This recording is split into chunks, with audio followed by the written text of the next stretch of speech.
Number 38, Tyler Hood. Bib 39, here comes Stephanie Cullingford. Bib 40, Ginger Howell. Bib 41, Kayla Bowker. Bib 43, Lisa Herterra. Bib 44, Arlette Gonzalez Hurtado. Bib 45, Adele. All right, we made it here to Cabo. A decent view.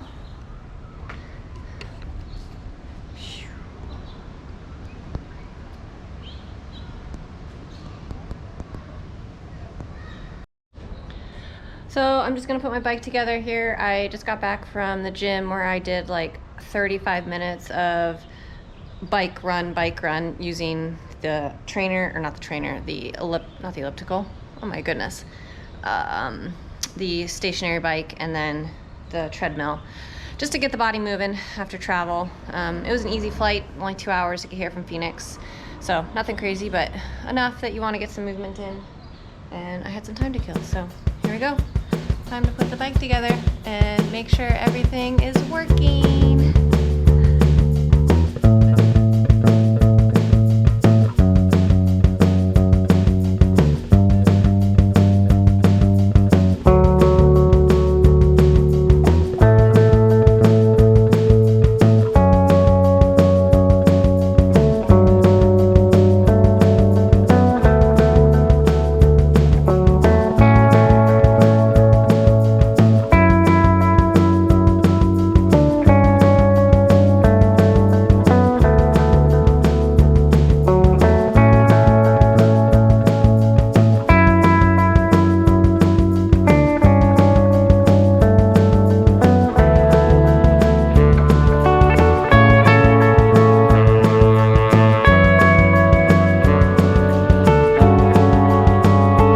Anybody else forget, or I just forget always to take off the bike stem sticker. So that's my sticker from Augusta.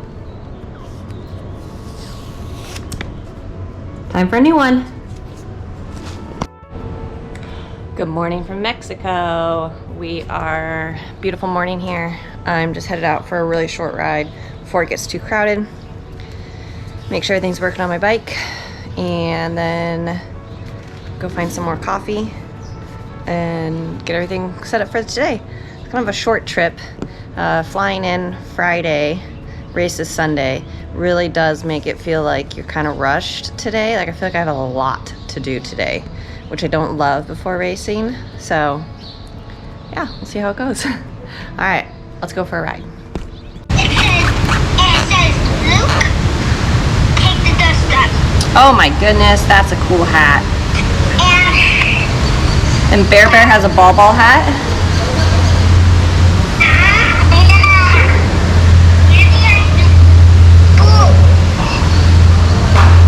What are you guys gonna do today? Yeah, I got two hats. I got a baseball hat and this one. Oh, you got two? Because it's your birthday? Yeah. Are those your boots?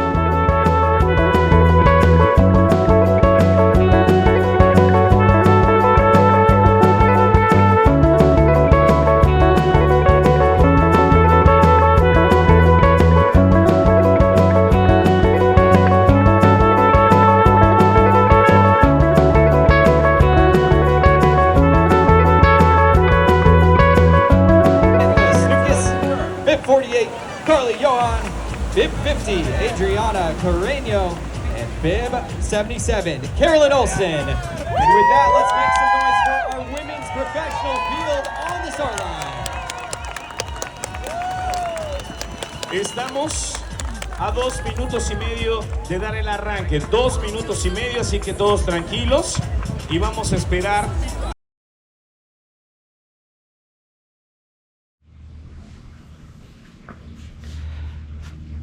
Okay, Cabo 70.3, done and dusted, or something like that. Just got back this past weekend was Cabo 70.3, so this was my second time racing Cabo, and second time racing as a professional. It was kind of cool to go back because last year at Cabo, that was my first professional race. So I came back as having been in the professional field for a full year, and it was a much different experience. It was, well, one, the field was double, almost more than double its size. It's actually just a much bigger race. Like, I don't know if people across the board, like professionals and age groupers across the board, are just racing more or what, but even the age group amateur field was easily double in size from last year. Compared to this year. And maybe it's just because people are realizing how awesome this race is, or they're just racing later, or who knows. But it was definitely a lot more chaotic and a lot more competitive and busy, and just a lot more energy, which made for a really, really great race all in all. So it was a really quick trip down there for me. I went with my dad, which was really fun. My dad and I used to do a lot of traveling together when I was growing up, because we would do ski races. I'm getting onto a tangent here for you, but go to ski races and skiing, and he and I would travel together, and we hadn't done that in a while, so it was kind of nice and fun to just travel with him down to the race, and nice to have somebody with me. It's more fun when I get to travel with other people. So overall, I would say I am very happy with the race. There are pieces of me that are disappointed, because I actually went into this race feeling like this was the first time I had opportunity to really, really do well. And what I mean by that is, like, I feel like I've done well kind of all year, but I felt like I actually had an opportunity to really fight for position and to actually race fairly strongly within the field. And that proved itself right away with a better position in the swim. I came out with a group of girls, and I came out with women that normally beat me pretty handily. Or not handily, but like even at Augusta, a lot of these girls came out solid maybe 45 to 60 seconds ahead of me, and this time they came out like 25 seconds ahead of me, and I caught most of them in transition and was able to get out onto the group with them and start the bike with a bigger group, which showed a lot of progress for me.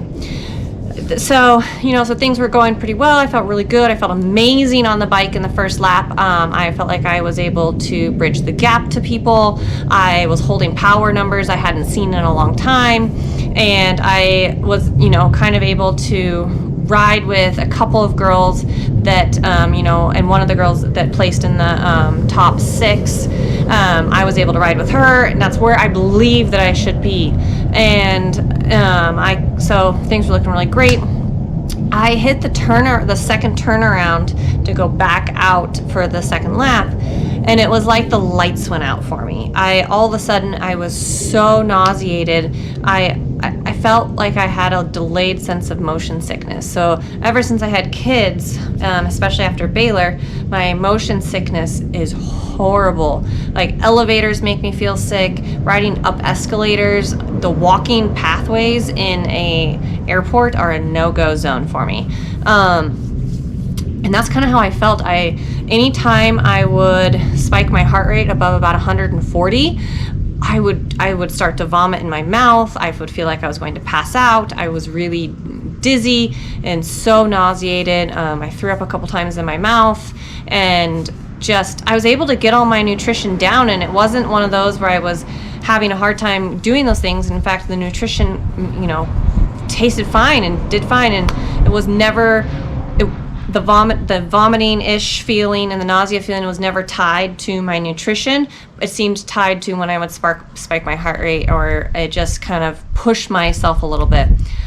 I don't really know what it was. The only thing I can think of was it was rough out there in the in the water, and I did swallow a lot of seawater, so maybe some delay after having a really high intensity first lap.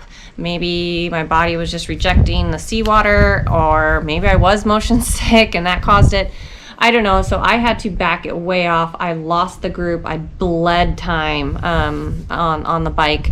I wasn't able to put my heart rate up about 140, and so that meant that I had to keep my watts at about 150 to max 160, which is about 35 to 50, somewhere in that range, watts lower than I wanted to be racing at.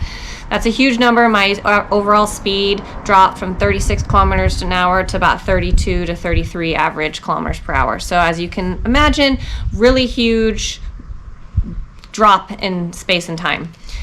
And then about mile 42, everything kind of kicked back into gear. I was like, wow, okay, I don't feel nauseous anymore. I feel okay. I'm going to finish my infinite, finish my nutrition. And I was able to kind of pick up the effort a little bit. Wasn't able to totally get myself all the way back up to the watts that I wanted to be at, but I got a lot closer and I was able to spike my heart rate. I ended up repassing a girl that passed me and was able to, kind of come in to transition not feeling like I was going to pass out, because I will tell you there was a time and place in there where I legitimately was like I might get to transition and I might just fall over and pass out, because that's how I feel. Got out of transition was a little bit messy. I could not get my bike to stay because it was so close to the curb and it kept falling off, and so that was messy and made my transition very long. I got out onto the loop, and this happened to be a 3-loop course this time. And as I was leaving, Paula Finlay and Jason West were coming out for Jason West was coming out for his second loop finishing his second, and Paula was coming out for her first. And in my head, I was like, I just can't have her catch me and overall pass me. I just can't be lapped. I can't fully officially be lapped. I just can't do it. And so I set out at a really pretty steady pace, heavy pace, and just kind of went for it. I just kind of said, we're either going to cross the finish line and run ourselves into the top 10, or we're going to blow up and die. And so I ran with Paula Finlay for 2 laps because she was a whole lap ahead of me. I still will claim that she never officially passed me, because she never actually officially passed me, though she was an entire lap ahead of me. And that was really interesting, and the fact that, one, it kept me super motivated because I was so terrified of ruining her race and wanting to not look like an idiot and not get in her way, and all these pieces that I ran. I think I ran some of the best miles I've run in a very long time. And that was motivating too, because for the first time all year I felt like a runner again. Like I felt like my cadence was back. I could push pace. I could hit those numbers. I could hit 6:15s and feel like I actually can run again. And this felt really good, because running's always been that one that I could count on. It's been that piece that I could count on. And this time I felt like I could actually count on it and I could do some damage.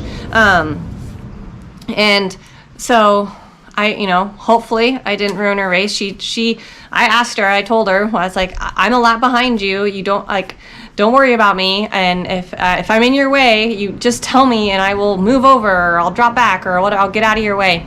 And I said, I'm just trying to run myself into the top 10 here. And so I'm really going for it.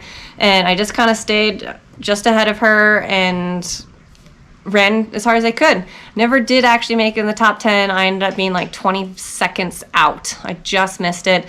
I ended up running down a total, when I got out of transition, I was 6 minutes down from the top 10, and I finished 25 seconds out of the top 10. So I ran a total 6 minutes into the girls in front of me, which again, really promising. So I ended up in 11th place, just outside the top 10, and with the 5th fastest run of the day out of the women. So overall, again, a little disappointing, because I felt like it was finally an opportunity where my body was going to respond and I would be able to put together a package that could get me, into the money, and maybe even fighting for like a, prayers chance of a top 5. But hey, this is sport. Something went wrong a little bit, and we just have to deal with it. And I'm really proud of myself for gritting it out and getting after it and trying my best to salvage what was a little bit messy. And there's nothing to be said wrong with an 11th place when you're racing some of the women that I was racing. Some amazing women were at Cabo this year, and I'm, just honored to get a chance to race these women.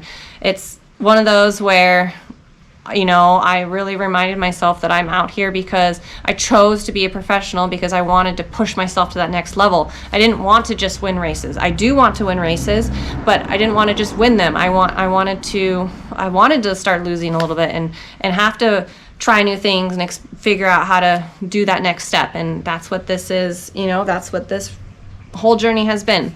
Seems to have taken a year for me to maybe kind of get my body on board with doing what I want to do. So hopefully that means that we can make some good progress, into 2024. So thanks for everybody being out there for the cheers and the support. I know there's a couple of you that were down there and cheered. I am sorry I did not respond while I was out there. I was hanging on for dear life, and there was not much left in me to be able to respond to anybody. But I did hear them. I do hear the cheers, and I really appreciate everybody shouting out number 41 or go Kayla. It was really cool to hear, especially as I was running with Paula, because she got all of the cheers, and every once in a while there'd be a go number 41, go number 41, and that was really motivational and just kind of uplifting, and that, hey, I was being recognized too, even though, Paula deserves all the limelight. So yeah, overall, really fabulous trip. I really love that course and that race. I think that's one that I'm going to come back to time and time again, as long as they have a professional field, and hopefully, more people will continue to show up to it, because it's definitely a really great race. So thanks to everybody for all their support, and to my sponsors, and Tres Piñas and Infinite, and everybody, and my coach, and who continue to support me along this way. We got one race left this year. I am going to do Indian Wells. I kind of figured body feels like it's coming around. My kids really want to see me race, and this is one we can drive to, so why not go for it? And then we'll do a bit of a postseason break and move on to getting ready for what looks to be like a really fun year next year. So thanks everybody, and we'll see you guys soon.